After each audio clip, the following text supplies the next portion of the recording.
What's up guys? Tara, recess na. Kabataan, si Jesus ang kalakasan. Kabataan, si Jesus paglilingkuran. At para sa ating food for the soul ay basahin natin Luke chapter 6 verse 38. Give to others, and God will give to you. Indeed, you will receive a full measure, a generous helping poured into your hands, all that you can hold.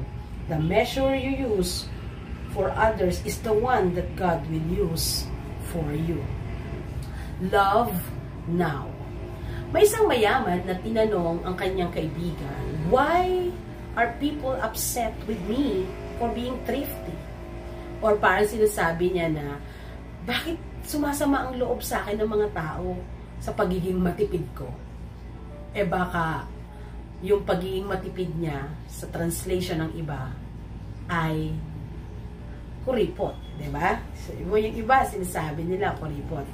Eh bakit nga ba matipid ang taong ito? Dahil sabi niya, alam niyo ba na nag-iipon ako? Sabi niya, nag-iipon ako para kapag namatay ako, iiwan ko lahat sa charity. Kapag nag-iipon pala siya habang siya ay buhay, para pag namatay na siya, may ibibigay siya. Ang sagot ng kanyang kaibigan, friend, let me tell a story about the pig and the cow. Nag-uusap yung pig and cow, o ang baboy at ang baka. Samantala, ay sinasabi ni pig, no? Sabi ni pig ay nagrereklamo o nagsasabi ng kanyang sama ng loob. No? Si pig. Dahil feeling ni pig ay hindi siya sikat.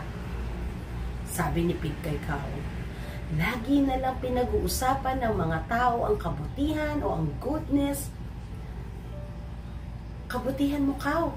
Sabi niya gano'n. Lagi na lang kinikwento ng mga tao, naririnig ko, sinasabi ng mga tao, kung gaano ka kabuti. Na ang tinutukoy niya ay si cow. Kasi nakakapagbigay ka ng milk, nagbibigay ka ng cream, pero higit naman dyan ang magagawa ko. Kasi kaya ko magbigay ng bacon, kaya ko magbigay ng ham. Sarap na sarap naman ng mga tao, pero nobody appreciates me. Bakit kaya? Ang simpleng sagot ng cow, pig, siguro dahil nagbibigay ako habang buhay ako. Nagbibigay ako habang buhay ako. People has different stories and situations, pero sa buhay natin ay napakahalaga ng generous giving. Giving na walang expectation na return o kapalit. Because we have to remember, the reason why we give is because si God ang unang nag-bless sa atin. Ang Diyos ang unang nagbigay. Ano ba ang value of giving? The value of giving, according to Luke chapter 6 verse 38, give and it will be given to you. Diba? Generous giving. The value of giving is a generous giving. Ang Diyos ang magbabalik sa iyo ng blessings. Meaning we have to offer God first with all our hearts and with joy in our hearts. Na parang hindi tayo napipilitan. No? Nagbibigay tayo kasi masaya tayo. Hindi tayo nagbibigay na napipilitan. But the reality, young people, minsan binibilang pa natin ang ibibigay o ang ibinigay natin. O nagbigay niya na. Oops, ako nagbigay niyan. Yung pinakamarami ako may nagbigay niya. May ganong naturalesa o ugali ang tao. At ang masakit, minsan, sana hindi kayo to, nagbibigay ng tila, tira-tira para sa Panginoon. No, kung ano ang matira sa baon, kung ano matira sa allowance, kung ano ang matira doon sa kanyang income, yun ang ibibigay natin sa Panginoon. Kapag nagbigay tayo, paano tayo ibibless ng Diyos? As we give, it will come back to us with God. With good measure. It will come back to us with God's good measure. Sa Tagalog, or sabi nga, as we give, it will come back to us with good measure, pressed down, shaken together, and running over. Diba? Or sa version ng ating binasa ay magbigay. Indeed, you will receive a full measure, a generous helping poured out into your hands. All that you can hold. Diba? So, ito yung sukatan ng Panginoon. Kung anong binigay mo, yun ang ibabalik niya sa'yo. Kaya, kung tayo ay magbibigay, huwag tayong mag-alinlangan. Kung pagdadamutan natin ang Panginoon, do not expect of good measure. Kasi ang Panginoon ang unang nagbigay. Ano man ang mayroon ka ngayon is simply because you are blessed by God.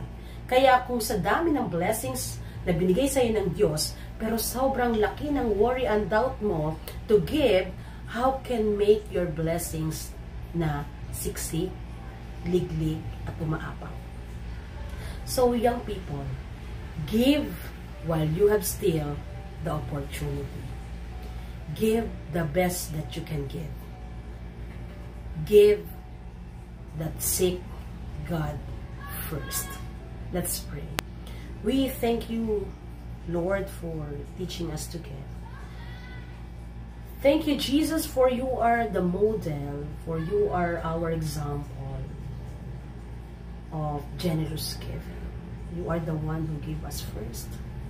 Binigay mo ang buhay mo para sa amin. Ikaw unang nagpala sa amin.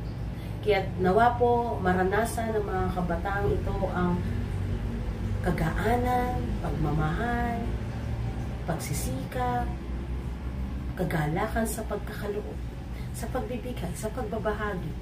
Ito man po ay offering para sa inyo. Ito man po ay tulong sa aming kapwa. Help us to enjoy giving. Help us to seek you first in our lives.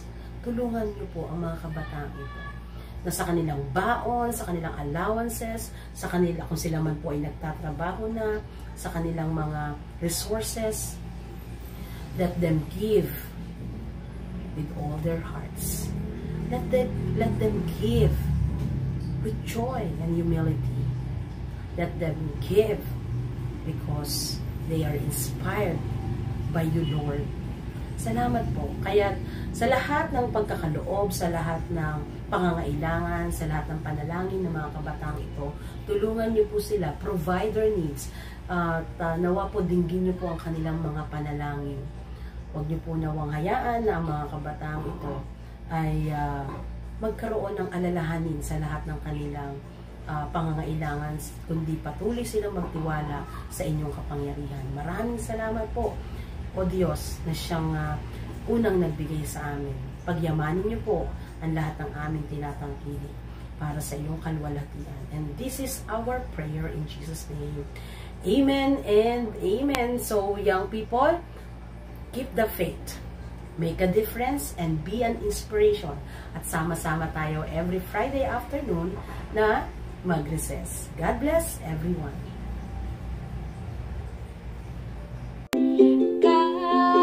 Kabataan, si Jesus ang kalakasan. Kabataan, si Jesus paglilingkuran. Kabataan, si Jesus ang kalakasan. Kabataan, si Jesus paglilingkuran. Si Jesus paglilingkuran. Si Jesus paglilingkuran.